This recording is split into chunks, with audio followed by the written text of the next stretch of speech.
ceux qui espèrent qu'ils sont petits bourgeois à l'occasion de ces élections municipales et qui attendent, qui espèrent un changement, un mieux-être pour Petit-Bourg. Je suis là d'autant plus volontiers qu'il me revient, il n'y a pas si longtemps, il y a environ une année ou un peu plus d'une année, c'était à l'occasion de des élections législatives, eh bien, j'ai sillonné Petit-Bourg. J'étais dans la circonscription, mais j'ai trouvé autour de moi bon nombre d'amis, de camarades de la section socialiste de Petit-Bourg, mais également des sympathisants des petits bourgeois qui nous ont prêté leur concours, qui nous ont prêté mes forces.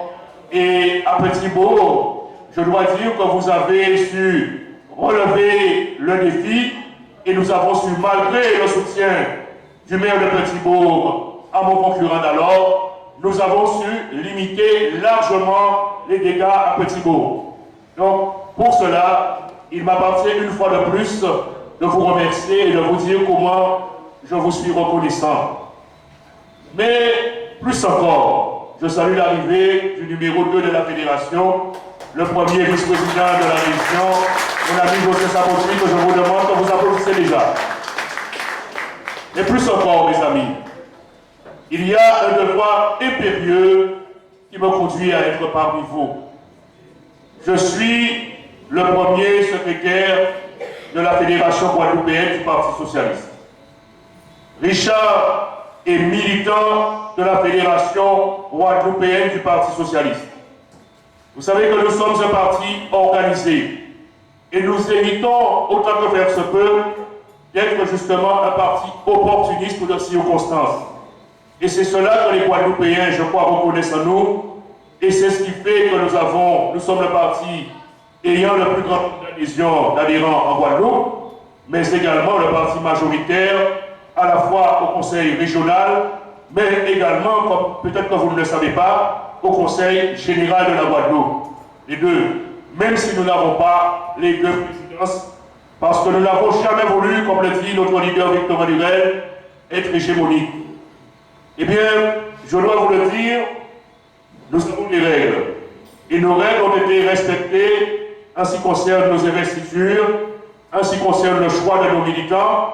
Et je viens ici, en quelque sorte, confirmer, mais surtout applaudir Richard, qui est le candidat de la Fédération guadeloupéenne du Parti socialiste et investi à l'occasion de ces élections municipales de mars 2014.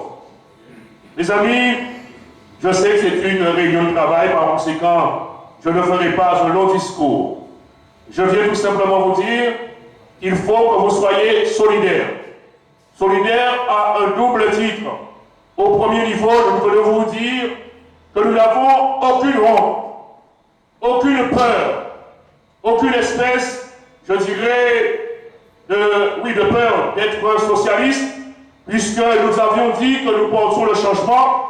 Je dois vous dire, peut-être qu'on ne s'en aperçoit pas, mais compte tenu des mesures qui sont prises aujourd'hui par le gouvernement en France, nous pouvons dire que la France est en train de changer doucement, mais les choses sont en train de changer véritablement. Mais nous savons que notre politique n'est pas tout comprise. Nous savons que c'est difficile. Nous n'avons pas fini de prendre une réforme pour nous dire qu'il ne faut pas prendre cette réforme, qu'il aurait fallu faire ceci ou faire autre chose. Toutes les catégories sociales se mobilisent dans un sens ou dans un autre. Vous prenez une mesure en faveur des hôpitaux, eh bien ce sont les enseignants qui vont se mettre dans la rue. Eh bien, vous savez, nous sommes courageux, François Hollande est courageux, parce que nous savons pertinemment dans quel état nous avons pris ce pays. Une dette de 2000 milliards d'euros, qui représente 95%, je dis bien 95% du produit intérieur brut du pays, ce qui signifie que ça représente 95% de toutes les richesses qui sont produites en France. Si nous ne prenions pas des mesures pour pouvoir arrêter, stopper la dette, inverser le déficit, eh bien, dans 2 ans, nous serions à 102% de dette, autrement dit 102% de ce que nous n'avons pas, et en 2017 à 105%. Eh bien, la France se trouverait sous tutelle des marchés financiers, tutelle de l'Europe, et peut-être tutelle de certains pays dominants comme l'Allemagne en Europe. Ici, par exemple, nous sommes également, enfin je dirais que le ministre des Outre-mer, pour aller vite, est décrié. Décrié sur quoi? Alors on nous dit qu'on va bloquer la Guadeloupe demain, enfin, à partir de demain, parce que le ministre aurait pris des mesures qui seraient à l'encontre de l'emploi, contre les Guadeloupéens, contre les consommateurs. Mais le bouclier qualité-prix, qui a commencé à faire baisser les prix véritablement en Guadeloupe, c'est qui? C'est Victorin Lurel. Un budget des Outre-mer en augmentation, c'est Victorin Lurel.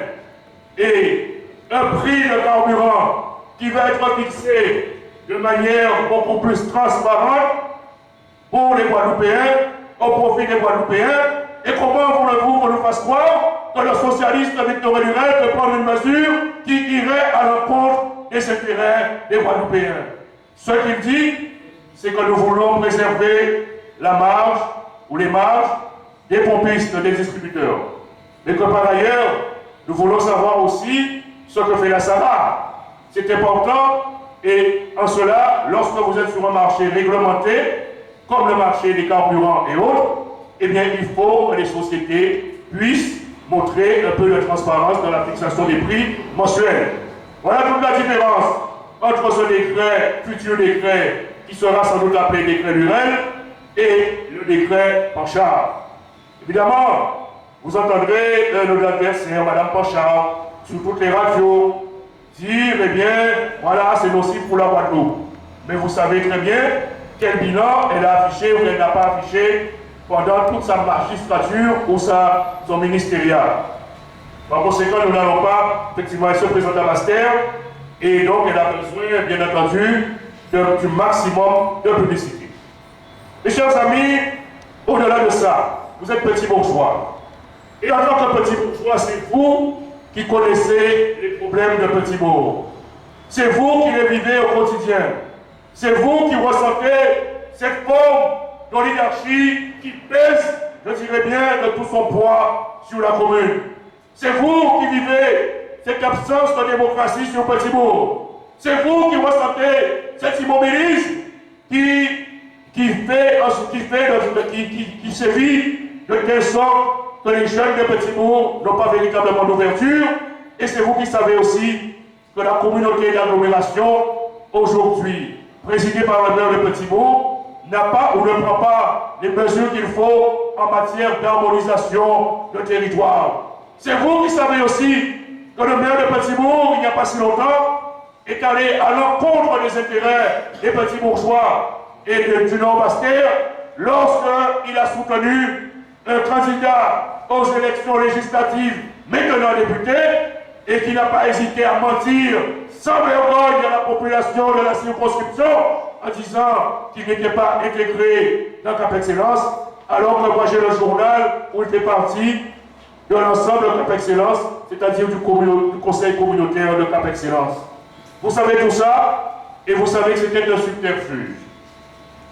Mais je sais aussi, petits bourgeois, que vous êtes mobilisés, vous serez sensibles non seulement au discours honnête, au discours de Richard, et avec ses amis, ses camarades.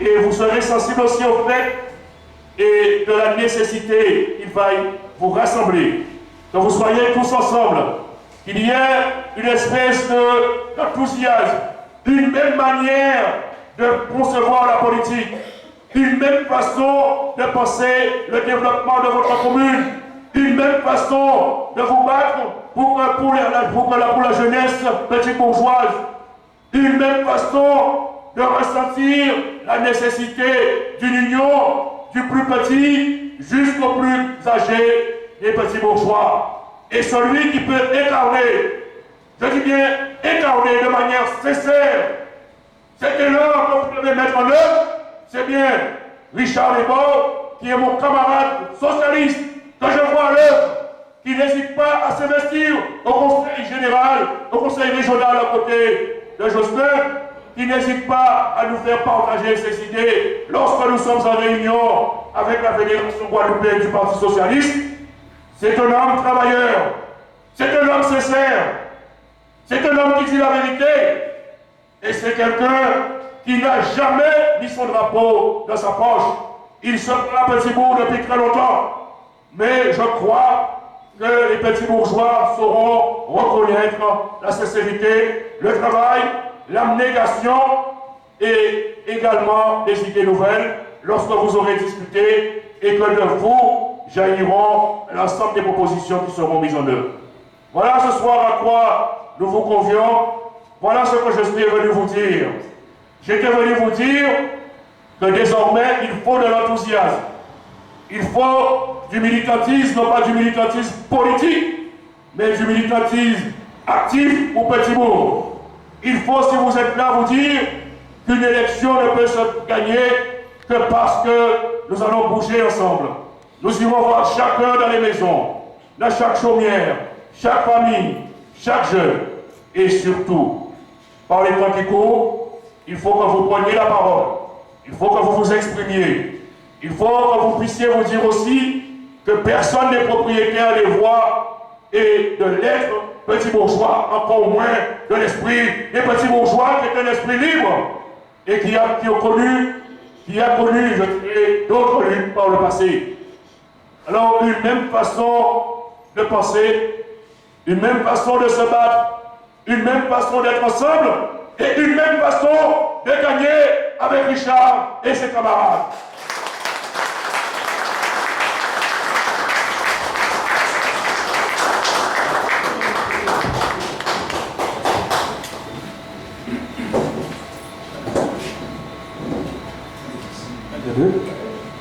Alors, sans plus tarder, j'appelle au micro Jocelyn Samoti.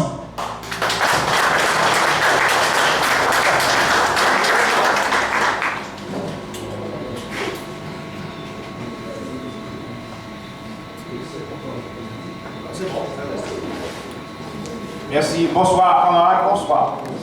Bonsoir, mes chers camarades. Richard, bonsoir. Si je suis là ce soir, c'est parce que j'ai reçu ton invitation.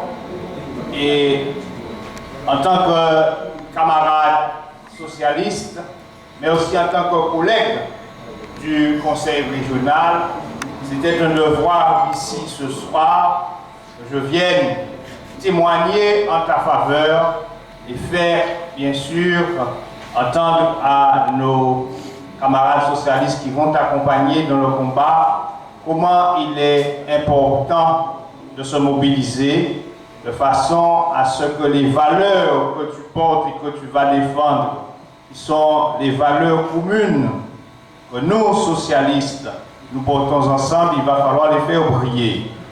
Toute la question est là. Bien souvent, on ramène les élections à une question d'homme.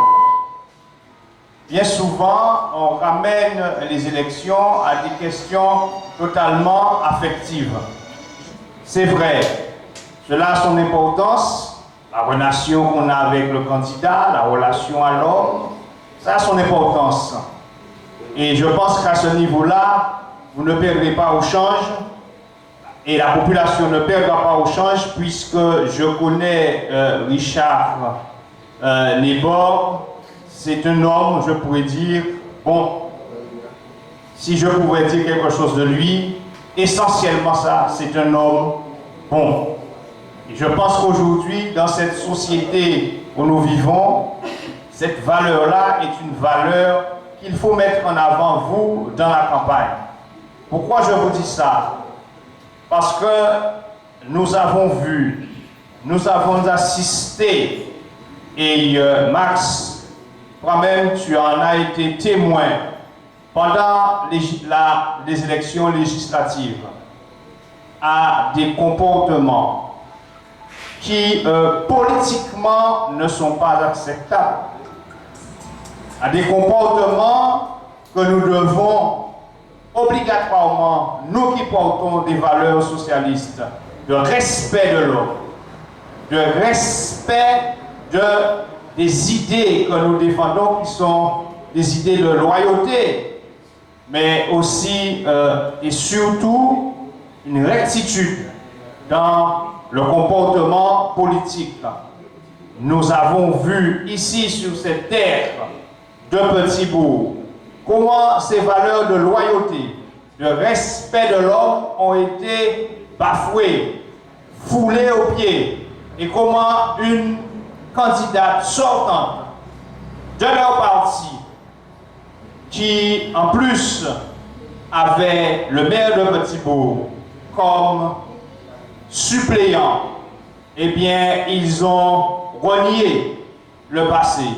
Ils ont renié la valeur essentielle du respect de l'autre, et c'est pas un acte de méchanceté, je pourrais dire, et tout est possible. Il suffit d'aller à la conquête du pouvoir, quelle que soit la méthode, quel que soit le prix, quels que soient les moyens. Eh bien, c'est la conquête du pouvoir pour la conquête du pouvoir, sans le respect des valeurs. C'est pour cela que je vous dis, vous avez un candidat qui est un homme de valeur et un homme qui est bon. Ça, il faut défendre cette qualité de Richard.